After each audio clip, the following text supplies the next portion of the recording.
Okay.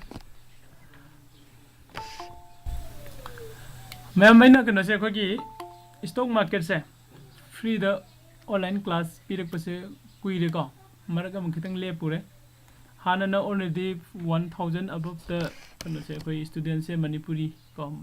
Manipur खतन तन कोई कसार दे कई दे दिल्ली दे लेबा बेंगलोर दे लेबा मैम हम सु दने पीगरे बा हान दे को अदुगा तम कुइरेबगी मतुंग दा हाइदि था खरगी मतुंग दा हंदक किसे हन बा होरकपने को हंदक किसे ना सही सम सही हजिक से स्टॉक मार्केट से कोई मणिपुर दा हमने इंपोर्टेंट ओइरे इसिसु मणिपुर खतंग नतने इंडिया दा को इंडिया की कनो दा कोगी एजुकेशन सिस्टम से सिदा फाइनेंशियल एजुकेशन से जाउद्रे हाइबदगी तौरगा हजिक से क्लास 9 10 दे स्टॉक मार्केट से हाफ के दौरेबा सिलेबस को क्लास 9 दसु 10 दसु फाइनेंशियल एजुकेशन की हापे सिसिद लाइस हजिक कोर्स डिटेल दि पुरा लाक्तरी मोगी कोर्स सिमखै ओइगने हाबे चैप्टर ममिंग दि पीरगा थमबने बलोइना अदुद लोइना अखोई स्टॉक मार्केट करिनो हाबे जो दैदि डीमेट अकाउंट खोना ट्रेड कमाइन तौगनि गाबे लोइना यावरेबा तो दु कनागुम खरना कोई स्टॉक मार्केट हाइरगदि अहनसिंगना करी हाइना गे कांदा मदुगी थबक तो तौरुगनु जोर सनबग सब मानबनी को लगाव खावबग सन मानबनी हाइबा अदुम मैम जो हाइबी मैम सेन तारंगनी को तारंगनी अदुबो हाइरिबा अहनसिंगना हाइरिसिंग तसिंगना लानबरा हाइरगदि लानदि चुम्मी को चुम्मे अदु चुम्मगा खोना कैदुबगी स्टॉक मार्केट खंगदिनो हाइरगदि असागी स्टॉक मार्केट से करिनो हाइबसि फजना ममुताना खंगदना खोनि स्टॉक मार्केट ते संगसिलुरगदि को खोना करि आइतारे जंगल लंबदा इना जंगल करी सा लेबनो खंगदना संगसिलुबगी खुदोंग थीब नंगबदुगा सब मानगनिबा अदुन नि ngasai खोना स्टॉक मार्केट से इना खंगदना संगसिलुरगा इना ट्रेड तौसिलुरगदि कैदौने हबो सागी खुदोंग थीब म्याम नंगनी को जोर सनबा दुगा लगाव खावबगा सब मानगनि हाइबनिबा अदुना खोना लगाव खावबा जोर सनबा सिगा सब मानबा मानदबा सिना इना स्टॉक मार्केट संगसिलगा ट्रेड तौरगदि इंट्राडे दा डे ट्रेडिंग गाइने लेरिको हाइरबसिंग सिदा इन ट्रेड तौरगदि आइगोंदा खुदुंग थीबसे नंगदुइनि अदु आइना ट्रेड तौरसु तौद्रगसु आई स्टॉक मार्केट से करिनो हाइबगी कनो से नॉलेज से आइना मयामदा शेयर तौनिंगबा अदुगिने आइना free online stock market class हाइना हनक स्टार्ट तौरैसे को बेसिक टू एडवांस था खुदिंगी स्टार्ट तौगनि को नाना इना खोगी लाइरेन ममिट को लाइरेन ममिट तो आइगिदि सानुपानी अखोगी दादागी मसासिंगने मंगोमदा हाइरगा मागी फेसबुक पेज दा ई वीडियो दो शेयर तौहनगिबने को अदो माना शेयर तौबदुदा खितंग कनो तौबगी थंबनेल गामदा यावगिदरे लिंक दुगा टाइटल दुगा खपीरगा थादोमिबा अदुसो अदुम मी फजना रेस्पॉन्स फजना दुम लाइ को अदुना हजि कोइना सिगी free online stock market class है सीधा तौदुसे बेसिक तगी होरगा एडवांस पाउ योगनी को अदैदि कोर्स ड्यूरेशन से 20 days पाउ दे लोसिनबसे होनगनी ngamdragasu nomuni ni sonthagani adum ko ai 20 days jo re haraga ai class se losil haraga tu oibo ko class se khoi matam khuding makta recording laigani kadai de youtube ta ko youtube ta recording laigani youtube ta lairiba class loiba ga sum phangani ko course fee 0.00 rupees ne haidi paisam ta lojite haibani ko aduga class se join tawbagi di hojing myam yaure kanagumba friend jahoningba leidaga su ko hairiba si whatsapp numbers da text tawraga adum jahon biro yani ko ado basic to advance da khoina tawdu se kari kari no hariga di first da koi stock market se kari no haiba sima khoi nainarani aduga technical analysis se kari no haiba su nainarani aduga features and option ko features and option se kari no sisu khoi mijing mina siba pun yai ko ado han badi khoi gi oidu se stock market se niba oju se khoi group se da stock market kari no haiba si di ayambana khangam bane ne khalle ko khangda su yarom gi ne khalle khang su khala yarom ne khalle adi hanadi stock market se kari no gaina har kan da khoi gi manipur da ina hana online da stock market class se tak ba horok matam da ko karamba company no ga hanga ko jawe ko product na kari oi bana mi kya khom dino ga haiba stock market se yarom matung da senna class अहन बताओ question से हम लामे हुई कांदी दो लाखिदरे को stock market से करीनो से चौरापा में लोइना खंगना करीब मैम से को अदुना फर्स्ट दा कोई ना स्टॉक मार्केट है से करीनो है से समलब नहीं है कि स्टॉक मार्केट है मार्केट रमने सम समना कोई किसे बिष्णुपुर मार्केट मोरंग मार्केट का मोरंग बाजार लेरी अदैदी इम्फाल की कोई खुराबन बाजार लेरी कक्सिंग बाजार लेरी नत्रा सुसमपुर बाजार लेरी हाइवे सुमाइना बाजार लेरी से सुमाइना सब मानने स्टॉक मार्केट से मार्केट रमने डिफरेंट दी कहीं है कांदा खेने से कहीं है गदी खेनबा है गदी अखोना स्टॉक मार्केट का अदुगा होगी नॉर्मल बाजार से मोरंग बाजार है रसी मोरंग बाजार से लगा कोई करी कई तब चले कोई बाई तब नत्रगा सेल तब ने चले है पोट लेब नत्रगा जोन बनी चतुसे नत्रा अने लेगदौरिबा जोंगदौरिबा पोट से करी बजाय फी ओइबा याय को थाव थुम एनी होगी डेली हाउस होल्ड आइटम अमजुम ओइबसु याय नत्रा अदु नतबदा कनागुम खना बैंक दा चलगा पैसा लौथोकपा चतपसु यावै को अदुना तोंगाना थमगरसे अदु मार्केट चतपा हायगदी बाय तौबो नत्रगा सेल तौबो दुनि बसनारिसे को अदु दे मार्केट दा लाइसे कना कना न लाइसे बायर अमगा सेलर अमगा अनि खक्तनि बे लाइसे को सब मानना खोइना सिदा स्टॉक मार्केट सु लाकदोइसे बायर अमगा सेलर अमगा निबो बायर से बाय तौदुनी सेलर से सेल तौदुनी अदु स्टॉक मार्केट अखोइना बाय तौगदौरिबा सेल तौगदौरिबा पोसे करिनो हायरगदी शेयर्स निबा सिदगी अखोइना अमुका मुक ngसागी कनो से स्टॉक मार्केट से कनागुम खरना शेयर मार्केट हायगसु खंगनै हेको शेयर मार्केट हायगसु खंगनै करिगिनो कांदा खोइना सिगी स्टॉक मार्केट से चंगसिल लगा खोइना बाय सेल तौरुदु से करिनो हायगदि शेयर्स ने शेयर्स हाइसे हम करिनो हायगदि कंपनी में हायरसी एसबीआई नत्रगन आईसीआईसीआई को रिलायंस लेरिबा खोगी कंपनी असो अफाव कंपनी मैम से मोगी शेयर कंपनी सिंग सिगी शेयर्स मैम अमा को thousands करोड़ शेयर्स है खोगी कनो सिदा शेयर मार्केट की मनुंग सिदा थादोगा थम्मीबा हाइरिबा शेयर से अखोइना लैबा नत्रगा जोनबक तौरकांदा कैदौदिनो हायकांदा आइगी इनकम अमा सेमक्तुइनेबा को इनकम से आइगी रेगुलर इनकम होइबा याय नत्रगना आइगी पार्ट टाइम को ओइना हाइदि आइगी एडिशनल ओइना तोंगानबा एक्स्ट्रा इनकम ओइना इन सिदा वर्क तौबसु यायबा को अदु अदि ngसागी कोने स्टॉक मार्केट सिदा कना कना चंगबा याबनो हायकांदा स्टूडेंट सु दुम स्टॉक मार्केट चंगबा याय को अदिदि खोगी ओजा सिंग सु याय हाइदि पुलिस ऑफिसर सु याय पुलिस ओबे मी सु याय हाइदि मी खुदिंग मक लोइना मक चंगबा यायबा को तौबददि इंडियन गवर्नमेंट की रूल की मतुंगिना स्टॉक मार्केट ता खोइना खोगी डीमेट अकाउंट हम ओपन तौगनी को डीमेट अकाउंट तौबसे 18 प्लस को माय सही 53 एंड अबव तगी ओपन तौहले को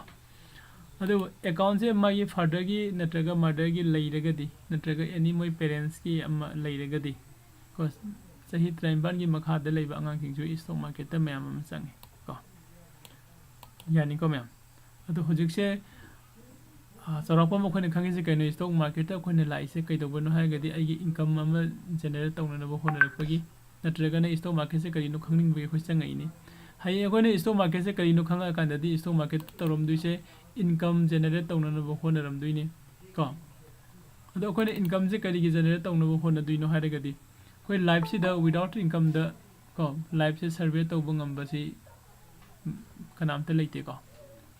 जीरो इनकम द मी मते हिंग बंगम दे नत्रा अदा अखोय खुदिंग मक पैसा तान बाय सिंग असि स्टूडेंट ओरिंगै द इमा त पापा द डिपेंड तौरमगसु मतम खरगी मतुंग ददी आई इसागी पैसा से तान दबा यारकति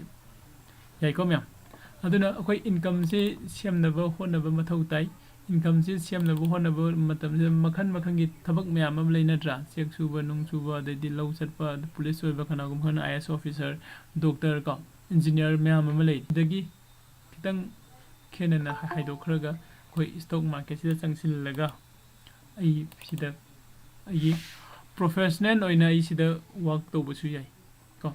तौबदबो नसी आइना स्टॉक मार्केट से तमगा हयेंग पैसा मैम तानगनी हाइबिदि लेते को Koyna doctor तमबदा नत्रग engineer तमबा मतमदा 4 years 5 years changbodo adoina chap manana sida stock market se nangna khangnaba honarakpa matamdasu ko 3 4 5 years se adumuk changakani ko adu khangwina se khoi myam naina mina se khoi group ta su akhoi experience leira ba myam am su yauri ko WhatsApp group ta ko adu myam se pulap se akhoi punna khangmina se aduga akhoi honamina se ko adu marak sida kanaguma question hangningba leirega su hojik su sum hangbiro yagani haipet stock market ki matang sida imanabana sana haiga haibagumba dum leirega di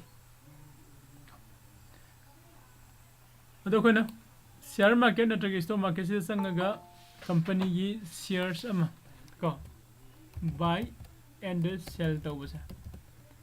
buy and sell tawbasa koina trade tawba hara khangnaiba trade tawba se kaino business makhanam ni sisu ko buy and sell tawrage pisa tan doini business tawba su pisa tan bani samane ko ado sida kam nungai bum su lai wari mu soi liramge ko gi stock market se country khuding mukta lai ko country khuding mukta stock exchange lai stock market lai ko stock exchange na har ge ko stock market stock exchange ke stock market ke khena bu su lai ri ko stock exchange se khoina karino haira gadi ko gi se country magi ko isam samna mayam ni ilai na khangbada dollar 1 dollar ke Indian rupees kya ga manage ga na hangadi akoina kariya khumi hoji ke na 75 adai mu manarangani ga na natra kanana lepi no basi se mi amni hata lepai ra sigma na gadam ni ga na nate ko stock exchange na exchange tagi lepai ni beloina exchange tagi kamane lepai no de so haye akoina manung ga changsilaga trade tawra khana khangakani mayam gi demand and supply gi matungina pot amgi maman se lepe ko aduna koina ngasai gi stock market thaise country magi leiram dragadi stock market se leitaba company country natraga ne leiba company singse country singse hariba country singse da afava company haidi asoba company se ayamna thora moi ko sisidi fake ni ko se USA da jengo USA gi stock market yam chauna lei moi dagi thoraiba company myam siang mayam ne am khangnai ri irai na isam sam na kan da Google lei ri Apple lei ri ko Facebook lei ri irai na ko andai ti ke leiba Amazon lei ri natra myam am lei ga adase Japan da hairo Japan da su myam am lei ri adai tawraga ko India gi su stock market se थाइना की mama के मानदरे हुजिति India की stock market सु यामना यामना साउना यामना मागी यामना powerful होय यामना strong होय कन market म ओरे को सी ओरक पसिना मरम ओरगे इंडिया दसु असो असो कंपनी में म थोरेब खुदा मोइना हाय kan रिलायंस को एशिया की ओइना फजना खंगब कनोनी कंपनी नि को अदे TCS IT कंपनी दा टाटा की कंसल्टेंसी नि को सी फजना चावरब कन कंपनी नि सोने तौरगा कंपनी मयाम अमा को लेरी अदो हाइरिबा कंपनी सिंगसे मासे स्टॉक मार्केट से लेरमबदगी सोने असोब कंपनी से लेबनी हाइरिसे करिगिनो ओजा हाइबो क्वेश्चन हम हंगबा जाय नत्रा सि मतांग सिदा रिलायंस हाइसि रिलायंस ना मागी कंपनी से मागी हेना ग्रोथ ओइननबा अतोप कंट्री सिंग नत्रगा अतोप सिटी सिंग दे एक्सपांड तौनना बो होनरक मतमदा फंड दरकार ओइरेबा फंड से कदा दे ड्राइव तौदिनो हाइबा म लाएबा क्वेश्चन नम को माय फंड से ड्राइव तौनना बो होनरक मतमदा मा से कदा दे ड्राइव तौबो यागे हाकांदा खोगी पब्लिक तगी ड्राइव तौबगी वखन से लाए करिगिनो माना फंड से दरकार होइसे thousands crore दरकार ओरे thousands crore दि बैंक कया दगी मा लोन लौदिनो सोम पिरोइ नत्रा अदु पब्लिक तगी माना फंड ड्राइव तौगे हारेगदी प्राइवेट लिमिटेड कंपनी में पब्लिक तगी फंड ड्राइव तौबसी यादेबा डायरेक्ट ओइना को इंडियन गवर्नमेंट की रूल की मतुंगिना अदुना कैदोगे कांदा खोगी स्टॉक मार्केट थाइबा म लैरेबा स्टॉक मार्केट की मनुंगसिदा मागी कंपनी सिगी शेयर से माना हाना जोनथोगा फंड ड्राइव तौबा याबगी खुदोंसाब से फंगबनेबा मैम ngasi di discussion ओइना तौसे क्लास से हयेंदगी फजना होसिको अदन ngasai mana company sing ngasai reliance na magi company sigi shares ma'am अमा कनो दा थादुए हाइरिबा शेयर से ꯂꯩꯕ ꯀꯣ ꯂꯩꯒꯦ ꯍꯥꯏꯅ ꯄꯕ꯭ꯂꯤꯛ ꯃꯌꯥꯝ ꯑꯃ ꯆꯪꯉꯛꯑꯅꯤ ꯑꯗꯨꯒ ꯄꯕ꯭ꯂꯤꯛ ꯃꯌꯥꯝꯁꯤꯅ ꯍꯥꯏꯗꯤ ꯏꯟꯚꯦꯁꯇꯔ ꯃꯌꯥꯝꯁꯤꯅ ꯃꯥꯒꯤ ꯁꯤꯌꯔꯁꯤ ꯂꯩꯁꯤꯜꯂꯅꯤ ꯂꯩꯁꯤꯜꯂꯤꯕꯒꯤ ꯂꯩꯔꯛꯏꯕꯒꯤ ꯃꯥꯒꯤ ꯄꯩꯁꯥ ꯃꯌꯥꯝꯗꯣ ꯑꯗꯨ ꯃꯥꯅ ꯄꯨꯂꯞ ꯄꯥꯏꯁꯤꯜꯂꯒ ꯃꯥꯅ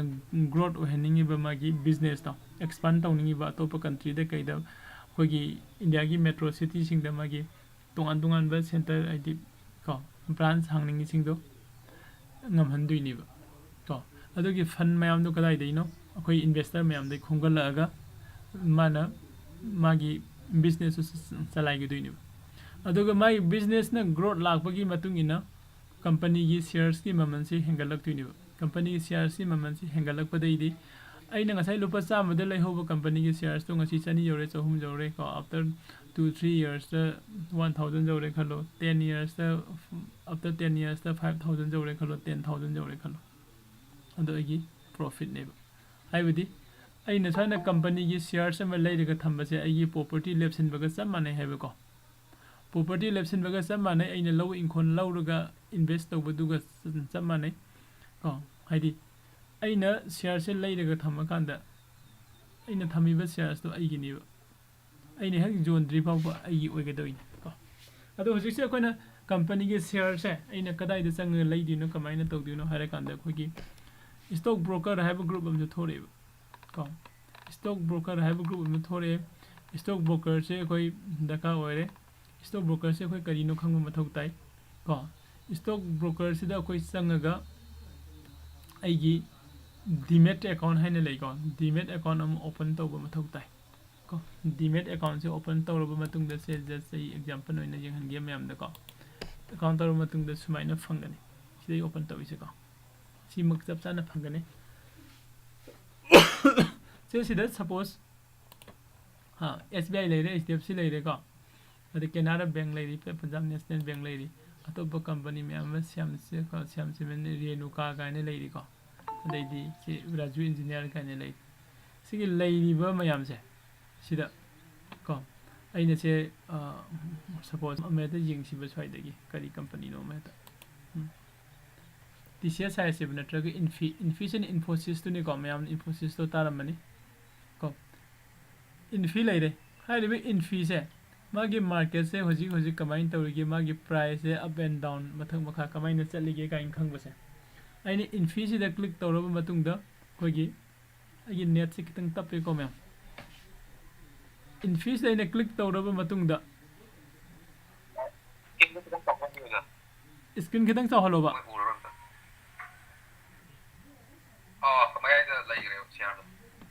ओके अदुदि मी अमना शेयर तौसिलमदौ माले अबा येंगे आउ नानोम सोइबदगी शेयर तौसिलपो ngन ai resume तौरके को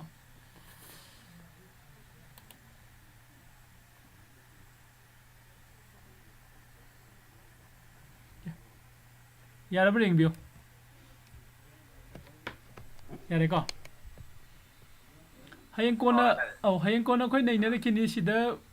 रेड ग्रीन तौरकान साइना चलिसे सि खोना चार्ट आइना खंग नै को चार्ट सिना करिनो खोइ दे रिप्रेजेंट तौबिसे हाय कांदा खोगी कंपनी अमगी मागी शेयर की प्राइस तो की अप एंड डाउन मथलोम न चली मखारोम न कुमी हाइबसे सिसिगी चार्ट सिना खोइ दे रिप्रेजेंट तौबिबा ग्राफिकली को सी येंगा कांदा खोइना मसाइगी सिगी इन्फोसिस की प्राइस से मखादा हाइदरई इन्फोसिस की प्राइस से मथकता हाइगलई गासे खंगा कांदा खोइना बाय और सेल से तौर कांदा कोई आइगी प्रॉफिट तानदोइनिबा को अदु हाइरिबैना बाय और सेल बाय अमगा सेल अमगा तौबसे कोइना आदि सिसे कोइना मयामना ट्रेडिंग तौबा हाइदो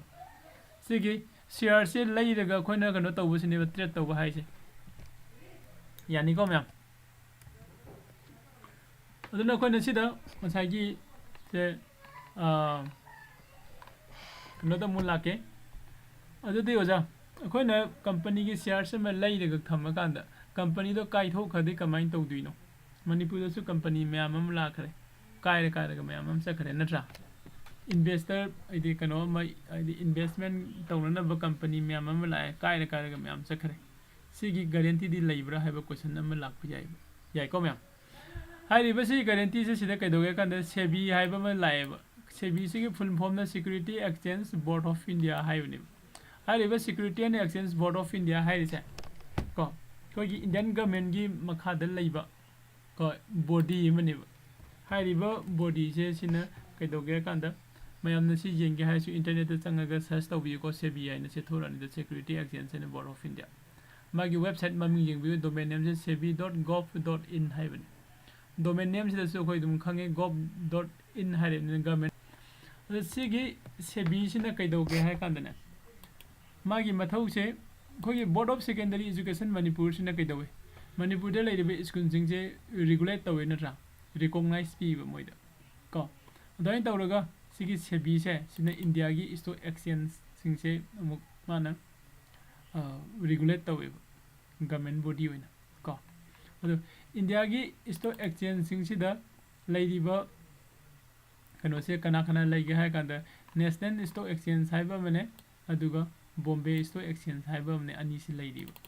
ꯅꯦꯁꯅꯦꯜ ꯏꯁꯇꯣꯛ ꯑꯦꯛꯁꯆꯦꯟꯖ 1992ꯗ ꯏꯁꯇꯥꯕ꯭ꯂꯤꯁ ꯇꯧꯕꯅꯤ ꯑꯗꯨꯒ ꯕꯣꯝꯕꯦ ꯏꯁꯇꯣꯛ ꯑꯦꯛꯁꯆꯦꯟꯖꯁꯤꯅ 1875ꯗ ꯏꯁꯇꯥꯕ꯭ꯂꯤꯁ ꯇꯧꯕꯅꯤ ꯌꯥꯝ ꯀꯨꯏꯔꯦꯀꯣ 1875 ꯀꯌꯥꯝ ꯀꯨꯏꯔꯒꯦ ꯌꯦꯡꯉꯨ ꯅꯤꯡꯁꯤꯡꯉꯒ ꯑꯗꯣ ꯁꯤꯒꯤ 1875ꯗ ꯃꯥꯁꯦ ꯏꯁꯇꯥꯕ꯭ꯂꯤꯁ ꯇꯧꯕꯅꯤ ꯑꯗꯨꯅ ꯍꯧꯖꯤꯛ ꯑꯩꯈꯣꯏꯒꯤ ꯕꯣꯝꯕे ꯏꯁꯇꯣꯛ ꯑꯦꯛꯁꯆꯦꯟꯖ ꯍꯥꯏꯔꯤꯕ ꯏꯟꯗꯤꯌꯥꯒꯤ ꯏꯁꯇꯣꯛ ꯑꯦꯛꯁꯆꯦꯟꯖꯁꯦ ꯑꯦꯁꯤꯌꯥꯒꯤ ꯑꯣꯏꯅ ꯈ꯭ꯋꯥꯏꯗꯒꯤ ꯑꯣꯜꯗꯦꯁ ꯀꯣ ꯏꯁꯇꯣꯛ ꯑꯦꯛꯁꯆꯦꯟꯖꯅꯤ ꯍꯥꯏ ꯀꯣ ꯈ꯭ꯋꯥꯏꯗꯒꯤ ꯂꯤꯔꯕ ꯏꯁꯇꯣꯛ ꯑꯦꯛꯁꯆꯦꯟꯖꯇꯣ ꯑꯦꯁꯤꯌꯥꯒꯤ ꯑꯣꯏꯅ ꯀꯣ ꯕꯣꯝꯕे ꯏꯁꯇꯣꯛ ꯑꯦꯛꯁꯆꯦꯟꯖ ꯌꯥꯝꯅ ꯑꯩꯈꯣꯏꯒꯤ ꯆꯥꯎꯊꯣꯛꯅꯤꯡꯉꯥꯏꯅꯤꯀꯣ ꯑꯗꯩꯗꯤ ꯑꯇꯣꯞꯄ ꯑꯃꯅ ꯋꯥꯔꯜꯒꯤ ꯑꯣꯏꯅ ꯑꯩꯈꯣꯏꯒꯤ ꯂꯥꯔꯖꯦꯁ ꯗꯦꯔꯥꯏꯕꯦꯇꯤꯞ ꯃꯥꯔꯀꯦꯠꯇ ꯏꯟꯗꯤꯌꯥꯒꯤ ꯅꯦꯁꯅꯦꯜ ꯏꯁꯇꯣꯛ ꯑꯦꯛꯁꯆꯦꯟꯖꯁꯨ ꯌꯥꯎꯔꯤ ꯀꯣ ꯈꯔꯁꯨ ꯀꯨꯞꯊꯅ ꯑꯗꯨꯝ ꯑꯩꯈꯣꯏ ꯈꯪꯉꯛꯈꯤꯅꯤꯀꯣ ꯍꯥꯏꯔꯤꯕ ꯏꯁꯇꯣꯛ ꯑꯦꯛꯁꯆꯦꯟꯖ ꯑꯅꯤꯁꯦ ꯁꯦꯕꯤꯅ ꯔꯤꯒꯨꯂꯦꯠ ꯇꯧꯔꯕ ꯀꯩꯅꯣ ꯉꯥꯛꯇꯅꯦꯕ ꯏꯁꯇꯣꯛ ꯑꯦꯛꯁꯆꯦꯟꯖ ꯀꯣ ꯑꯗꯨ ꯁꯤꯒꯤ ꯏꯁꯇꯣꯛ ꯑꯦꯛꯁꯆꯦꯟꯖ ꯑꯅꯤꯁꯤꯒꯤ ꯃꯈꯥꯗ ꯀꯣ ꯀꯝꯄꯅꯤ ꯃꯌꯥꯝ ꯑꯃ ꯀꯣ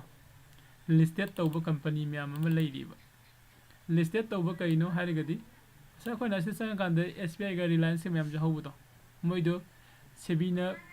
ꯍꯥꯏꯗꯤ ꯔꯤꯒꯨꯂꯦꯠ ꯇꯧꯔꯒ ꯁꯤꯗ ꯏꯁꯇꯣꯛ ꯑꯦꯛꯁꯆꯦꯟꯖꯀꯤ ꯃꯅꯨꯡꯁꯦ ꯁꯤꯗ ꯀꯣ ꯏꯁꯇꯣꯛ ꯑꯦꯛꯁꯆꯦꯟꯖꯀꯤ ꯃꯅꯨꯡꯁꯤꯗ ꯂꯤꯁ ꯇꯧꯔꯕ ꯀꯝꯄꯅꯤ ꯉꯥꯛꯇꯅꯦꯕ ꯀꯣ ꯑꯗꯣ ꯁꯤꯗ ꯏꯁꯇꯣꯛ ꯑꯦꯛꯁꯆꯦꯟꯖꯀꯤ ꯃꯅꯨꯡꯗ ꯂꯤꯁ ꯇꯧꯔꯕ ꯀꯝꯄꯅꯤꯁꯤꯡꯁꯦ ꯁꯤ ꯈꯛꯇꯪꯗ ꯑꯩꯈꯣꯏꯅ ꯃꯥꯒꯤ ꯀꯩꯅꯣꯁꯦ ꯂꯩꯕ ꯌꯥꯒꯅꯦꯕ ꯁꯤꯌꯔꯁꯦ ꯂꯩꯕ ꯑꯣꯔ ꯌꯣꯟꯕ ꯍꯥꯏꯗꯤ ꯇ꯭ꯔꯦड ꯇꯧꯕ ꯌꯥꯒꯅꯦꯕ ꯌꯥꯏꯀꯣ ꯑꯗꯣ ꯏꯁꯇꯣꯛ ꯑꯦꯛꯁꯆꯦꯟꯖꯀꯤ ꯃꯅꯨꯡꯗ ꯂꯤꯁ ꯇꯧꯗꯕ ꯀꯝꯄꯅꯤ ꯍꯥꯏꯕꯗꯤ ꯑꯦꯛꯖꯥꯝꯄꯜ ꯑꯣꯏꯅ ꯑꯩꯅ ꯁꯨꯝ ꯄꯤꯔꯝꯃꯤꯁꯦ ꯑꯩꯈꯣꯏ ꯃꯅꯤꯄꯨꯔꯒꯤ ꯕꯕꯤꯅꯥ ꯀ꯭ꯂꯤꯅꯤꯛ ꯁꯤꯖ ꯍꯣꯁꯄꯤꯇꯥꯜ ꯅꯠꯇ꯭ꯔꯥ ꯃꯣꯏꯁꯦ ꯑꯩꯈꯣꯏꯒꯤ ꯏꯁꯇꯣꯛ ꯑꯦꯛꯁꯆꯦꯟꯖꯁꯤꯗ ꯂꯤꯁ ꯇꯧ ꯂꯤꯁ ꯇꯧꯗꯔꯤ ꯍꯥꯏꯕꯅꯦꯕꯀꯣ ꯑꯗꯣ ꯑꯁꯤꯗ ꯂꯤꯁ ꯇꯧꯗꯔꯤꯕꯅꯤꯅ ꯍꯥꯏꯔꯤꯕꯁꯤꯒꯤ ꯀꯝꯄꯅꯤꯁꯤꯡꯁꯦ ꯁꯤꯗ ꯑꯩꯈꯣꯏ ꯃꯣꯏꯒꯤ ꯀꯝꯄꯅꯤꯒꯤ ꯁꯤꯌꯔꯁꯦ ꯏꯁꯇꯣꯛ ꯃꯥꯔꯀꯦꯠꯀꯤ ꯃꯅꯨꯡꯗ ꯐꯪꯉꯣꯏ ꯑꯗꯨꯒ ꯑꯩ ꯁꯤꯒꯤ ꯍꯥꯏꯔꯤꯕ ꯀꯝꯄꯅꯤꯁꯤꯡꯁꯤꯒꯤ ꯃꯥꯒꯤ ꯁꯤꯌꯔꯁꯦ ꯑꯩ ꯏꯁꯇꯣꯛ ꯃꯥꯔꯀꯦꯠꯇ ꯆꯪꯉꯒ ꯂꯩꯕ ꯑꯣꯔ ꯌꯣꯟꯕ ꯍꯥꯏꯕꯗꯤ ꯇ꯭ꯔꯦड ꯇꯧꯕꯁꯨ ꯌꯥꯔꯣꯏꯕ ꯀꯣ ꯑꯗꯨꯗꯤ ꯄꯣꯏꯟꯁꯦ ꯀꯗꯥꯏꯗ ꯂꯥꯛꯏꯅꯣ ꯍꯥꯏ ꯀꯥꯟꯗ ꯏꯁꯇꯣꯛ ꯑꯦꯛꯁꯆꯦꯟꯖꯀꯤ ꯃꯅꯨꯡꯗ ꯂꯤꯁꯇꯦꯠ ꯇꯧꯕ ꯀꯝꯄꯅꯤ ꯈꯛꯇꯪꯗ ꯑꯩꯈꯣꯏꯅ ꯇ꯭ꯔꯦड ꯇꯧꯕ ꯌꯥꯒꯅꯤ ꯃꯤꯟꯁ ꯃꯥꯒꯤ ꯁꯤꯌꯔꯁꯦ ꯑꯦꯕꯥꯏꯂꯦꯕꯜ ꯑꯣꯏꯒꯅꯤ ꯑꯩꯈꯣꯏꯅ ꯕꯥꯏ ꯇꯧꯒꯦꯔꯥ ꯁꯦꯜ ꯇꯧꯒꯦꯔꯥ ꯑꯩꯒꯤ ꯑꯄꯥꯝꯕꯗꯨꯒꯤ ꯃꯇꯨꯡ ꯏꯟꯅ ꯀꯣ ꯂꯧꯕ ꯌꯥꯅꯤꯕ ꯀꯣ ꯑꯗꯨꯗꯤ ꯍꯥꯏꯔꯤꯕ ꯀꯝꯄꯅꯤ ꯈꯨꯗꯤꯡꯃꯛꯁꯦ ꯍꯦꯛꯇ ꯏꯁꯇꯣꯛ ꯑꯦꯛꯁꯆꯦꯟꯖꯀꯤ ꯃꯅꯨꯡꯗ ꯑꯩ ꯂꯤꯁꯇꯤꯡ ꯇꯧꯖꯒꯦ ꯍꯥꯏꯒꯗ ꯌꯥꯕ꯭ꯔꯥ ꯍꯥꯏꯕ ꯑꯗꯨꯁꯨ ꯌꯥꯗꯦꯀꯣ ꯁꯦꯕꯤꯒꯤ ꯃꯇꯨꯡ ꯏꯟꯅ ꯃꯥꯒꯤ rule and regulation term and condition ꯃꯌꯥꯝ ꯑꯃ ꯂꯩꯔꯤ ꯍꯥꯏꯔꯤꯕ ꯃꯌꯥꯝꯁꯦ ꯐꯨꯜꯐꯤꯜ ꯇꯧꯕ ꯑꯃ ꯗꯔꯀꯥꯔ ꯑꯣꯏꯕ ꯀꯣ ꯁꯦ ꯑꯩꯒꯤ ꯑꯅꯧꯕ ꯀꯝꯄꯅꯤ ꯑꯃ ꯂꯩꯔꯦ ꯀꯣ ꯍꯥꯏꯔꯤꯕ ꯀꯝꯄꯅꯤꯁꯦ ꯑꯩꯅ ꯁꯦꯕꯤꯗ ꯔꯦꯖꯤꯁꯇꯥꯔ ꯇꯧꯒꯦ ꯍꯥꯏꯔꯒꯗꯤ ꯁꯦꯕꯤꯒꯤ ꯂꯩꯔꯤꯕ ꯇꯥꯔꯝ ꯑꯦꯟ ꯀꯟꯗꯤꯁꯟ ꯃꯌꯥꯝꯁꯦ ꯂꯣꯏꯅ ꯐꯨꯜꯐꯤꯜ ꯇꯧꯕ ꯗꯔꯀꯥꯔ ꯑꯣꯏꯕ ꯀꯣ ꯂꯣꯏꯅ ꯐꯨꯜꯐꯤꯜ ꯇꯧꯔꯕ ꯃꯇꯨꯡꯗ ꯃꯥꯁꯦ ꯁꯦꯕꯤꯅ ꯑꯣꯀꯦ ꯍꯥꯏꯔꯤꯕ ꯀꯝꯄꯅꯤꯁꯦ ꯌꯥꯔꯦ ꯏꯁꯇꯣꯛ ꯑꯦꯛꯁꯆꯦꯟꯖꯇ ꯃꯥꯁꯦ ꯂꯤꯁꯇꯤꯡ ꯇꯧꯔꯁꯤ ꯂꯤꯁꯇꯦꯠ ꯇꯧꯔꯁꯤ ꯍꯥꯏꯕ ꯃꯇꯝꯗꯨꯗ ꯃꯥꯁꯦ ꯏꯁꯇꯣꯛ ꯑꯦꯛꯁꯆꯦꯟꯖꯀꯤ ꯃꯅꯨꯡꯗ ꯆꯪꯉꯛꯀꯅꯤꯀꯣ ꯑꯗꯨ ꯏꯁꯇꯣꯛ ꯑꯦꯛꯁꯆꯦꯟꯖꯀꯤ ꯃꯅꯨꯡꯗ ꯆꯪꯉꯛꯑꯕ ꯃꯇꯨꯡꯗ ꯑꯩꯈꯣꯏꯅ ꯏꯁꯇꯣꯛ ꯃꯥꯔꯀꯦꯠꯇ ꯅꯠꯇ꯭ꯔꯒ ꯁꯤꯌꯥꯔ ꯃꯥꯔꯀꯦꯠ ꯀꯣ ꯑꯅꯤꯁꯦ ꯑꯗꯨꯝ ꯃꯥꯟꯅꯩꯀꯣ ꯁꯤꯗ ꯑꯩꯈꯣꯏꯅ ꯂꯩꯕ ꯌꯣꯟꯕ ꯇꯧꯕ ꯌꯥꯒꯅꯦꯕ ꯃꯥꯒꯤ ꯀꯝꯄꯅꯤꯒꯤ ꯁꯤꯌꯔꯁꯤꯡꯁꯦ ꯀꯣ ꯑꯗꯨꯅ ꯉꯁꯥꯏꯒꯤ ꯀꯝꯄꯅꯤ ꯑꯅꯧꯕ ꯀꯝꯄꯅꯤ ꯑꯃ ꯁꯦꯕꯤꯒꯤ ꯃꯈꯥꯗ ꯂꯩꯔꯤꯕ ꯏꯁꯇꯣꯛ ꯑꯦꯛꯁꯆꯦꯟꯖ ꯑꯅꯤꯁꯦ ꯁꯤꯗ ꯔꯦꯖꯤꯁꯇꯥꯔ ꯇꯧꯒꯦ ꯍꯥꯏꯅ ꯆꯪꯉꯛꯄ ꯃꯇꯝꯗ ꯁꯦꯕꯤꯅ ꯄꯤꯔꯤꯕ ꯔꯨꯜ ꯑꯦꯟ ꯔꯤꯒꯨꯂꯦꯁꯟ ꯃꯌꯥꯝꯁꯦ ꯂꯣꯏꯅ ꯐꯣꯂꯣ ꯇꯧꯔꯕ ꯐꯨꯜꯐꯤꯜ ꯑꯣꯏꯔꯕ ꯀꯝꯄꯅꯤꯗꯨ ꯈꯛꯇꯪ ꯔꯦꯖꯤꯁꯇꯥꯔ ꯇꯧꯍꯜꯂꯛꯄꯁꯤꯅ ꯃꯔꯝ ꯑꯣꯏꯔꯒ ꯑꯩꯈꯣꯏ ꯀꯩꯗꯧꯒꯦ ꯍꯥꯏ ꯀꯥꯟꯗ ꯉꯁꯥꯏꯒꯤ ꯑꯩꯈꯣꯏꯅ ꯁꯤꯗ ꯑꯦꯁ ꯕꯤ ꯑꯥꯏꯗ ꯔꯤꯂꯥꯌꯟꯁꯇ ꯀꯣ Tata ꯄꯥꯋꯔꯗ Tata Motors da hairiba company sing da khona share se lawruga thamba so mangini natraga company do kai gini haibagi singnaningai kaisum leite ba singnaningai kaisu leite hairiba mayam sigi responsibility se sigi Security and Exchange Board of India ko sigi regulator body se sine responsibility su pura bani ko aduna khoina sida company sing sigi share se lawruga thamba da khoida singnaningai leite ko company se kai gini khokini haibagi ko do in khan da kana gum marak sida question hangning mi yarong gane khalle question hangning ba sing dum hangbiro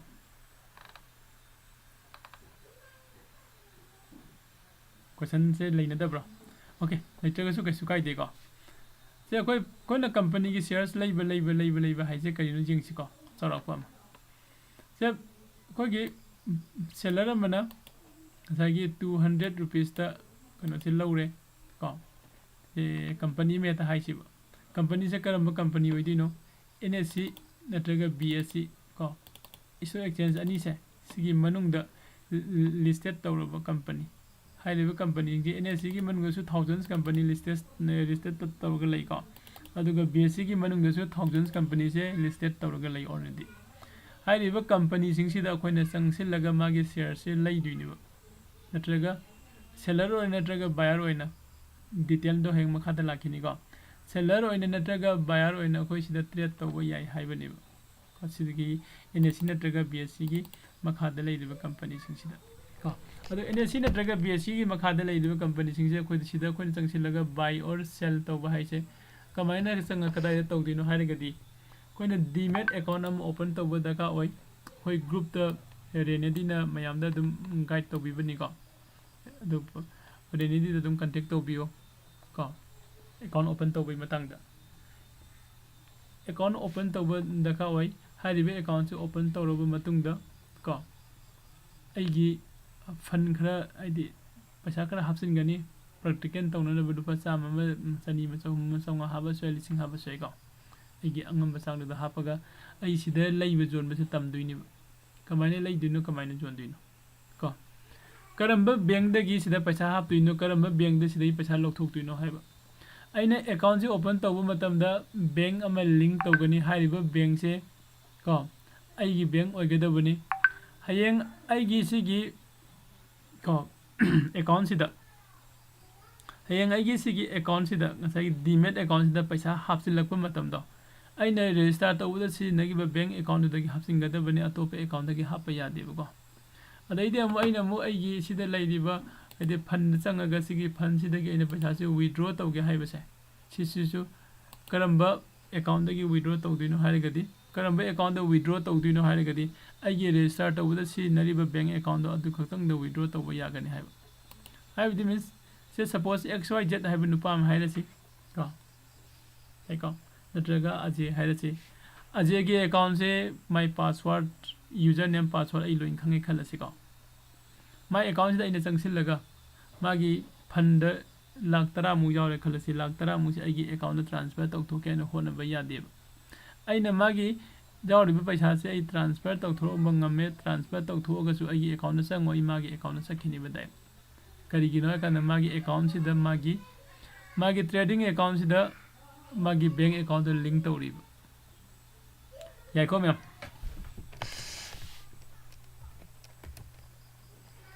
ado kana gumba marak sida question hangning ba mi yawbro yarogadi hangbiro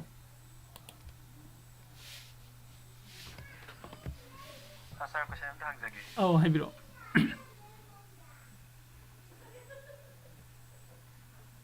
sir ngasai kano company hoina shares leira kanda company se kano mukhagadi yusiki sebina responsibility lawni haise khoi pesa se kano invest obi to mangoi haira kai hanu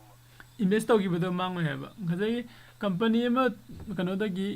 tokhiba natraga mutkhiba natraga kano tawgiba haiba se paksu oithoi ko sometimes yawre ado yawrukpa haisida company ma haise sida register tawjage CB da ise kano tawraga CB gi guidelines gi matungina stock exchange da ai listing tawjage ne moine request tawrakku matam da su CB na fajana yenga matung da moi se register tawhanduini ko तहलब मतुंगसिदा माई company के share से मैम थादोए थादो मतुंगदा मासे अमुक ऐसे स्टॉक एक्सचेंज तगी डीलिस्ट तौजरगे हाइरेब मसाना अदो माना डीलिस्ट तौगे हाइसे करिगिनो हाइने इंक्वायरी तौगनी इंक्वायरी खन लोइन तौरगा ओके माना हाइसे डीलिस्ट तौगे से मरम चाइ हाइरगदी माना कैदौगने कांदा मसागी मागी लैरिबा कंपनी के शेयर्स मयामदो मागी शेयर्स मयामदो अखोइना पाइनरिबा नत्रा अखोइना पाइनरिबा शेयर्स मयाम से माना लोइनमक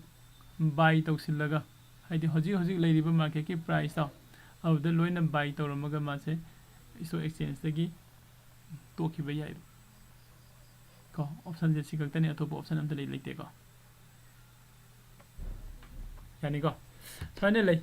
अदो अखोना कंपनी के शेयर्स लौबा हाइर कानसिदा हये अखोइ तमखिनि को इक्विटी मार्केट काइने को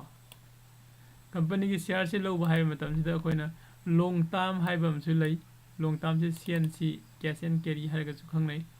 एमआईएस हाइबा अमसु लै सिना इंट्राडे नोमगी कोई थबक सुरगा पैसा तानबदो अदोइना अखोइना नोंमगी दुम ट्रेड तौरगा पैसा तानबा याबगी ऑप्शन जे स्वाइने लै को एमआईएस को मार्जिन इंट्राडे स्क्वायर ऑफ 5 ने एमआईएस ने को स्वाइने लै अदो सिगी अनी मक्से अखोइ दुम हयेंग ट्रेड तौगनी अदुगा ख्वाइदगी बेस्ट दे सीएनसी सिनी को लॉन्ग टर्म सिदा लॉन्ग टर्म दा अखोइना ट्रेड तौबा मतमदा 100% पैसा से लॉस सुंगै ओइरे को प्रॉफिट ngaktang ओइगेन को अइगोमदा मतम खरा मांगबा याइ अदुबो आई खरदि ngaithong ngaisin tau tare aina laigebe matungda market se mathak lomda haigala ganda I profit phangani makharom tara kanda ai loss oidini long term de lawra ganda khoina market se dum lawra thamaga profit lakpa ngairaga profit lakan tonba jayu yai ko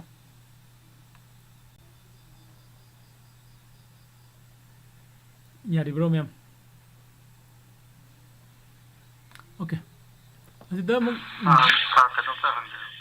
oh habiro अखोई trade तौब कांदा long term गुंबा फाइना पाइबा कांदा को आदि कोई broker अमगी मतुंग दग पाइबा होय आदि असि तौब कांदा मोई ब्रोकर की चार्ज गुंबा लाइबदा फिर क्यामुक सांगाय ओइ गाय मोई चार्ज खरा दम लौगे दि हाना हाकेल वाना सिन हाकेल हा फाइबे मोइना दि oh broker के चार्ज लवे को अदो अखोई गिसिगी क्लास से सुम मथंग मथंग लाखप मतमदा broker के चार्ज की कैलकुलेशन सु यावरखिनि को दी अखोइना सीएनसी दे लौबगी अदैदी एमआईएस दे लौबगी अदैदी फीचर्स से ट्रेड तौबगी ऑप्शन दे ट्रेड तौबगी सुम मयाम अमा तो डिफरेंट कनो द मागी कैलकुलेशन से लैब को अदुगी क्लास में सु यावरखिनि नोंग को चार्ज लवे ब्रोकर चार्ज लवे को ब्रोकर सु मोइ चार्ज लवे से कइनो ब्रोकर सु मयाइ दे साबा पार्टी ने ब्रोकर हाइसिन मयाइ साबा पार्टी ने मोइदी अदुम आदि मोइना लैसे कनागी मरक्तनो आई सिदा हाइरागे को SBI है SBI बैंक खोइ लोइन खंगि नत्रा SBI बैंक सिदा इसे ट्रेड तौनिंगिबा ट्रेड तौ मीन्स मागी शेयर से बाय एंड सेल तौनिंगिबा अदुबो आई SBI बैंक द चलगा इसे ट्रेड तौबा यागद्रा बैंक द इसंगगा आई ट्रेड तौबा लाइने आई फमा मम पियो हा मोइ पिरकद्रा पिरोय को कइगिना दी SBI बैंक दी मोइ बैंकिंग सेक्टर ने मोइ द ट्रेड तौबा नैतिब ओके अदुदी SBI जे सेबी की मखा द रजिस्टर तौबने सेबी द चलगा सेबी की ऑफिस द चलगा ट्रेड तौजगे हाबदसु सेबी नसु यारोयबा मोइ दी सेबी ऑफिस दी हेड ऑफिस दी बॉम्बे नत्रगा दिल्ली दे लेरंगनी को National Stock Exchange Bombay Stock Exchange सब माने स्टॉक एक्सचेंज दिस सो ट्रेड तौबा यारोयबा अदुदे कदाय द ट्रेड तौरुदुनो हायबा कदाय द ट्रेड तौरुदुनो हायबगी क्वेश्चन से ला काजिदा स्टॉक ब्रोकर हायबा म थोरेबा को स्टॉक ब्रोकर थोरे स्टॉक ब्रोकर सिना हायरिसे अइगोम द लागा रजिस्ट्रेशन तौराव नंगी यूजर आईडी एंड पासवर्ड अइना पीगनी अदुई मतुंग द नंग ट्रेड तौबा ngamgani हायबनि को अदु स्टॉक ब्रोकर से इंडिया की ओइना नंबर 1 स्टॉक ब्रोकर से कनानो हायरगदी जेरोदा नेबो को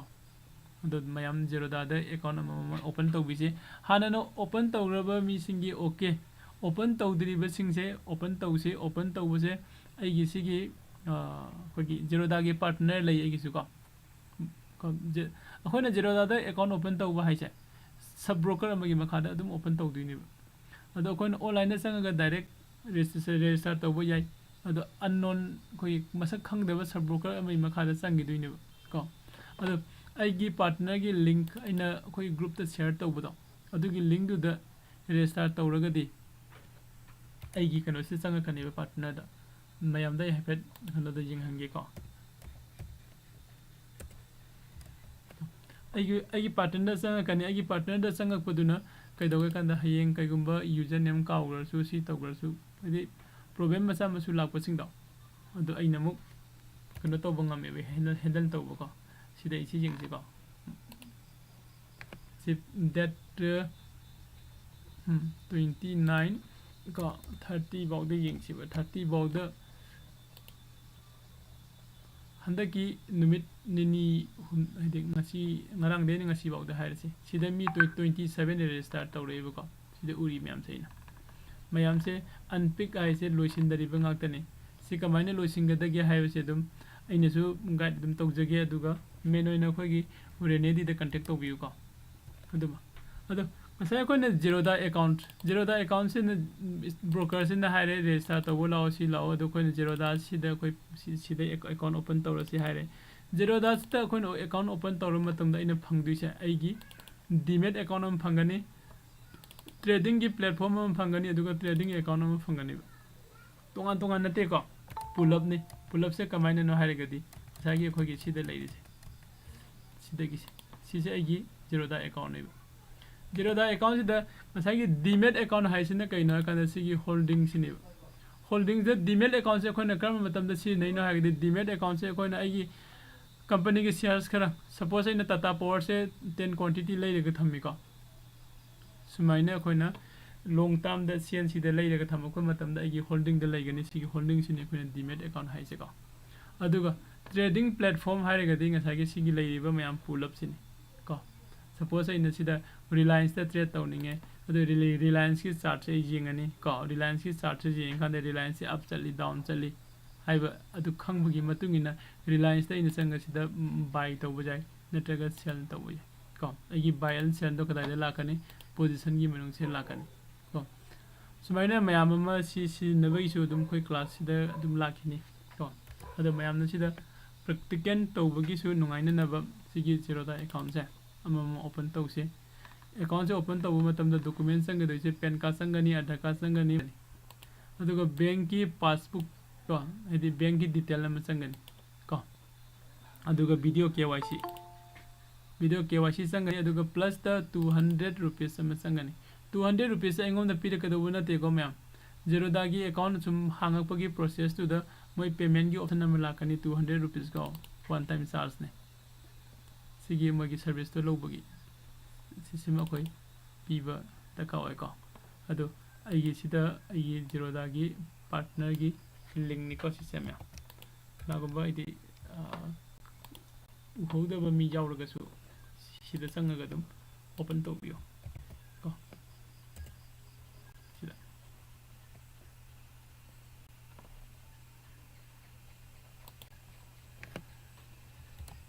ꯌꯥꯔꯅꯤꯀꯣ ꯃꯌꯥꯝ ꯑꯗꯨ ꯑꯩꯈꯣꯏ ꯀ꯭ꯂꯥꯁ ꯇꯥꯏꯃꯤꯡꯁꯦ ꯁꯤꯗ ꯁꯨꯝ ꯇꯧꯁꯦ ꯀꯣ ꯍꯥꯏꯗꯤ ꯀꯩꯒꯤꯅꯣ ꯍꯥꯏꯔꯒꯗꯤ ꯀꯅꯥꯒꯨꯝꯕ ꯈꯔꯅ ꯑꯌꯨꯛꯇ ꯇꯧꯁꯤ ꯌꯥꯏ ꯀꯅꯥꯒꯨꯝꯕ ꯈꯔꯅ ꯅꯨꯃꯤꯗꯥꯡ ꯇꯧꯁꯤ ꯌꯥꯏ ꯀꯣ ꯑꯗꯨꯝ ꯌꯥꯝ ꯆꯞ ꯃꯥꯟꯅꯧ ꯍꯥꯏꯕ ꯉꯝꯗꯦ ꯅꯠꯇ꯭ꯔꯥ ꯍꯌꯦꯡꯃꯨꯛꯀꯤ ꯕꯦꯁꯇ ꯑꯩꯅ ꯅꯨꯃꯤꯗꯥꯡꯗ ꯍꯧꯔꯛꯄꯁꯨ ꯌꯥꯏ ꯃꯊꯪꯒꯤ ꯕꯦꯁꯇ ꯑꯩ ꯑꯌꯨꯛꯇ ꯍꯧꯔꯛꯄꯁꯨ ꯌꯥꯏ ꯀꯣ ꯑꯗꯨꯝ ꯑꯗꯨꯒ ꯍꯧꯖꯤꯛ ꯇꯧꯔꯤꯕ ꯁꯤꯗꯁꯨ ꯑꯩꯈꯣꯏꯅ ꯀ꯭ꯂꯥꯁꯁꯦ ꯐꯖꯅ ꯔꯦꯀꯣꯔꯗꯤꯡ ꯇꯧꯔꯒ ꯊꯝꯃꯤ ꯀꯣ ꯔꯦꯀꯣꯔꯗꯤꯡ ꯇꯧꯔꯤꯕ ꯀ꯭ꯂꯥꯁꯁꯦ ꯂꯣꯏꯁꯤꯟꯕꯒ ꯑꯗꯨꯝ ꯃꯌꯥꯝꯗ ꯂꯤꯡꯛꯁꯨ